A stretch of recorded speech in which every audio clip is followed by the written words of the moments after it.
It is time for the Corona Cero post show. Hi, everybody. What a Friday it's been here at Punta Roca. Cole Houshmand, how about that? Best result in the making this year on tour. A high five from his good friend Griff that he shared a final with last year at Bells Beach. Cole looking for his second victory and in his second season on tour. Big powerhouse backhands is going to be involved with another big surfer on tour, both 6'3". Cole has Jordy Smith to look forward to in the semifinals. Hey, we made it. It's Friday. Grab yourself a Corona Cero, 100% natural ingredients. Cheers, Mitch. Zero alcohol. Cheers, you guys. Salud.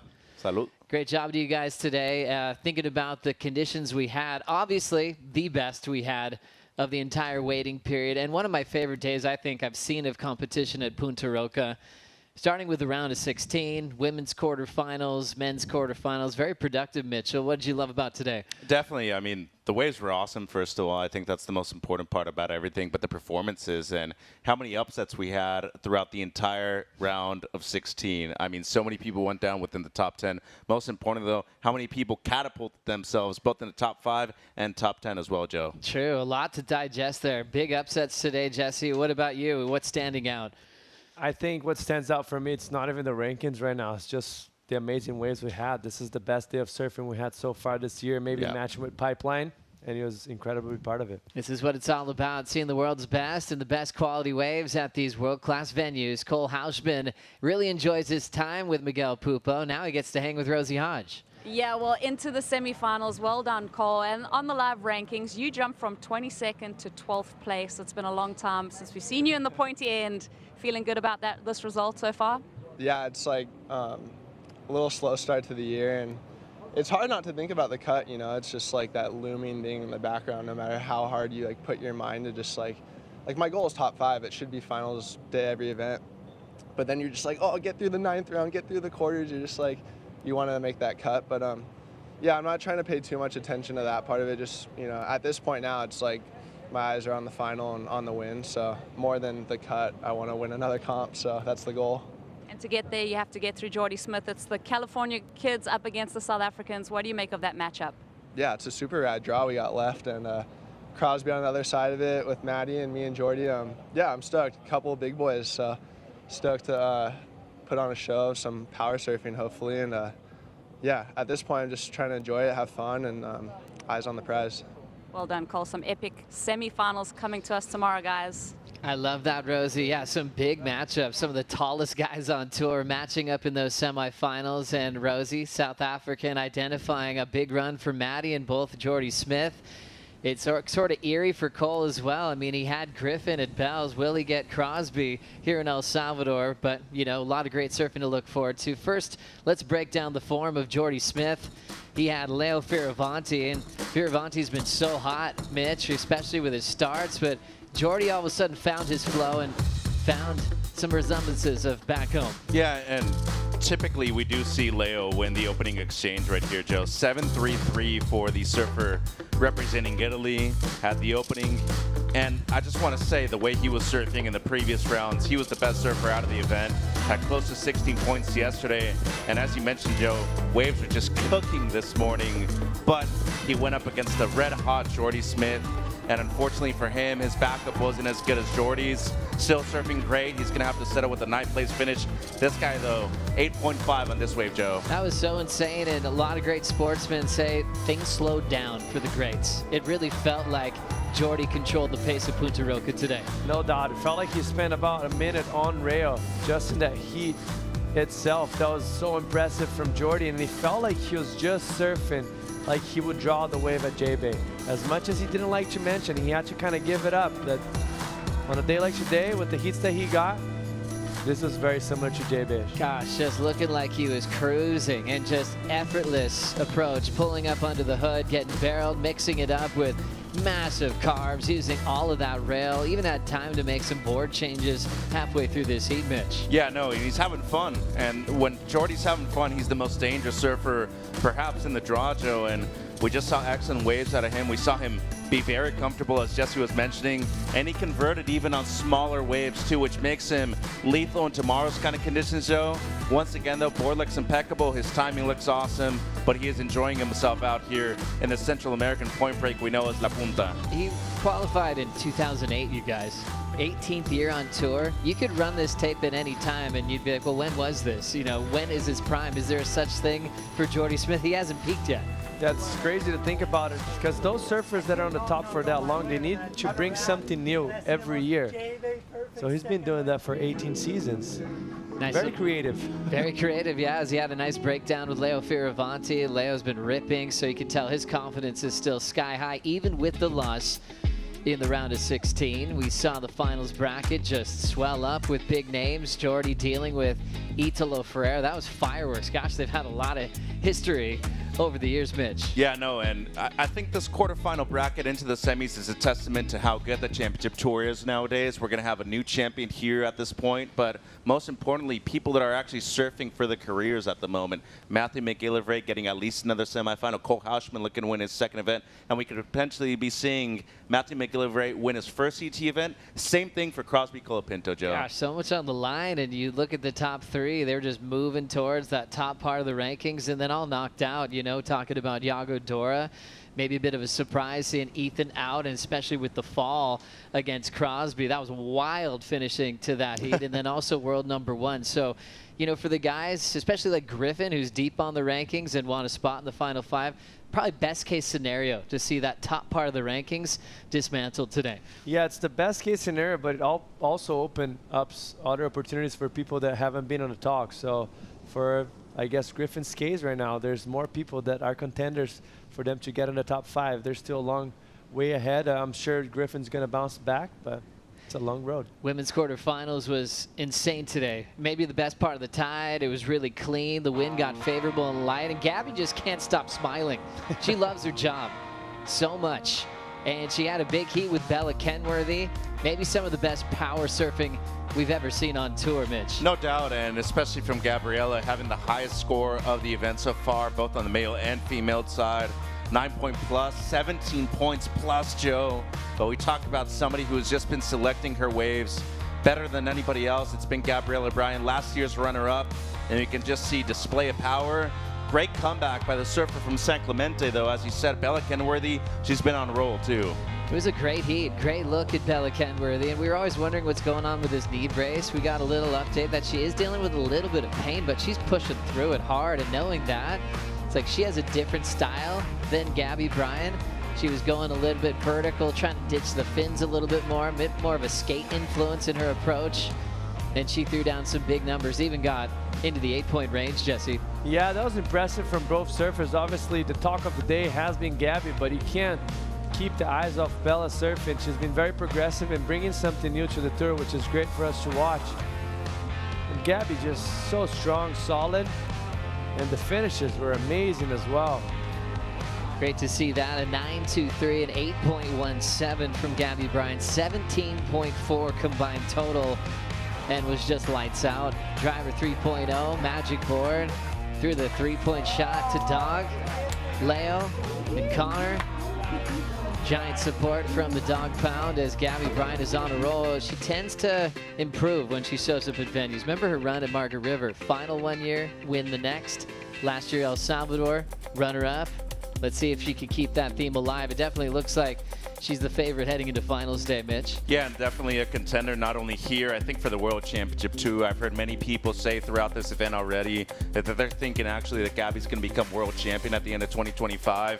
She's got a tough one though. It's a rematch of last year's semi, Caity Simmers against herself, and Molly Picklum, Isabella Nichols. We're going to have a Nazi in the final, Joe. Gosh, the hot streak of Molly Picklum this year as well.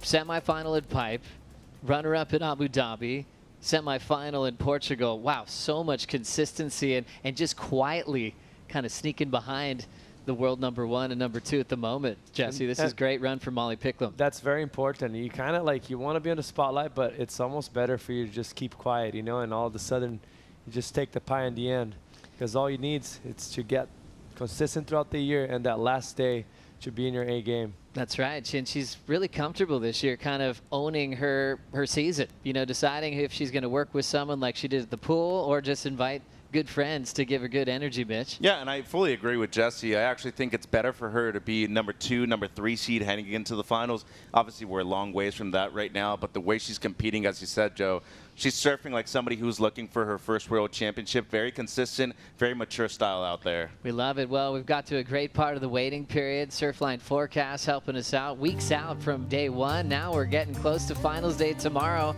Thanks to Mike Watson and the crew. We knew today would be the best. Mike telling us that it's peaking today, but plenty of left over for the semifinals and our finals to crown the champs. I mean, like we were kind of talking about, this was the whole talk of the whole week, hoping things were going to line up, and it really did. The last 2 days were incredible. And tomorrow, as much as it's going to drop, there's still going to be a lot of size there, and we're probably going to see some amazing waves being ridden. Well, we saw a drastic change in the conditions today, didn't we? I mean, from what we saw this morning, kind of that offshore, kind of side shore lump was at times a little bit tough to surf. And then things just got better. The wind kind of pulled more southwest, and it got really light and rippable. So tomorrow they want to make a call at 6:45, pretty early, but they're not in a rush. You know, first check is the wind, the conditions. Got all day to find the best case scenario to run those last few heats. Mitch, I love where we're at. And depending on who you ask, they might want to surf in onshore conditions. They might want to surf with offshore conditions. And that's why the surfers have so much influence at this level too. Hey, I want to wait a little bit longer. I want the tide to fill in a little bit more. So it could be a potential finals day where we're seeing excellent barrels on the outside, or it could be just rippable as we saw this afternoon. Gosh, so many big heats to look forward to and so many big performances that we saw through today. I mean, how do you even make a top 5 for the Corona Cero post show with a day like this? You definitely earned it if you got there. Number 5, congrats to Iago Dora, getting a 7.67. First thing in the morning when we didn't even know a maneuver like that would be possible with this wind. I mean, I was actually watching with Ian Govea, and as he was pumping down the line, I was like, no, he's not going to go. And Ian was like, yes, he's going to go. I was like, no, he's not going to go. And all of a sudden, probably the biggest air we've seen so far in the event.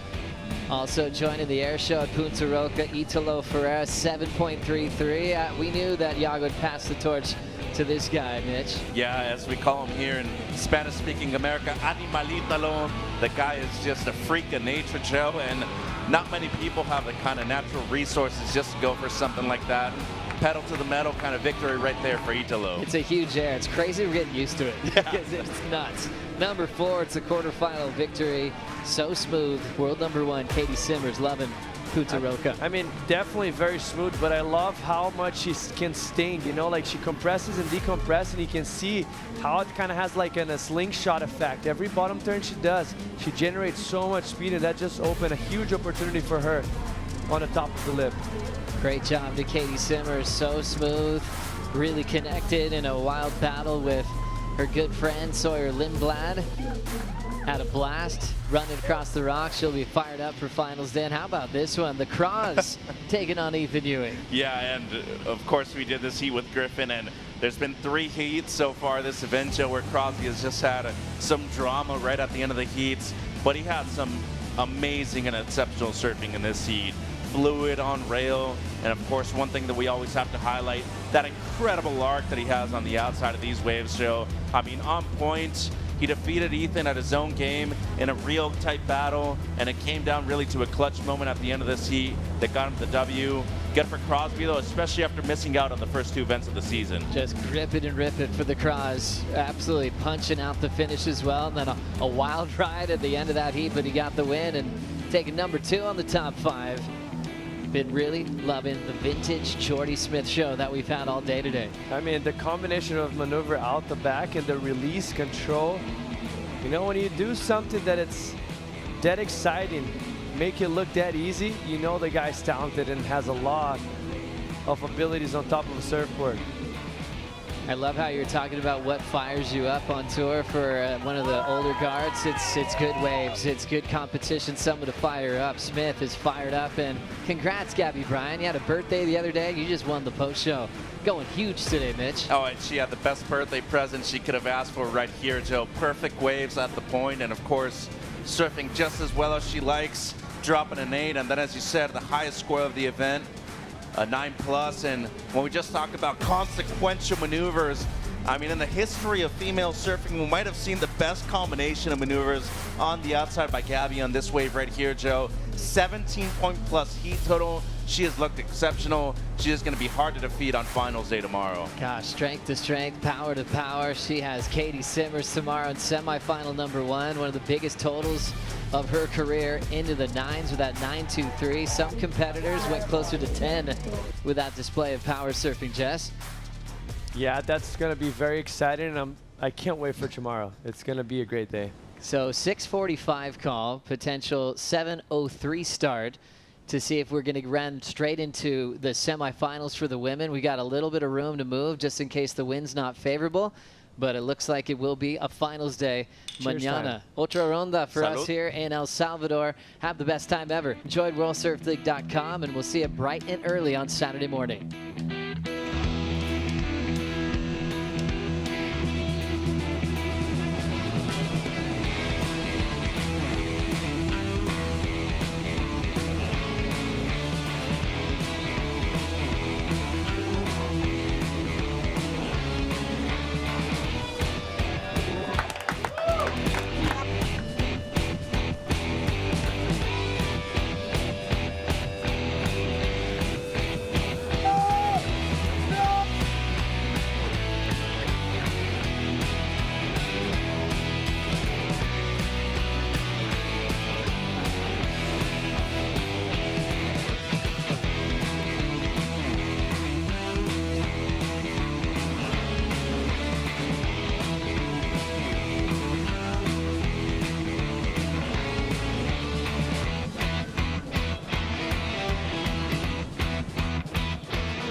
Everyone wants to hear me say it. It's definitely more like J-Bay today.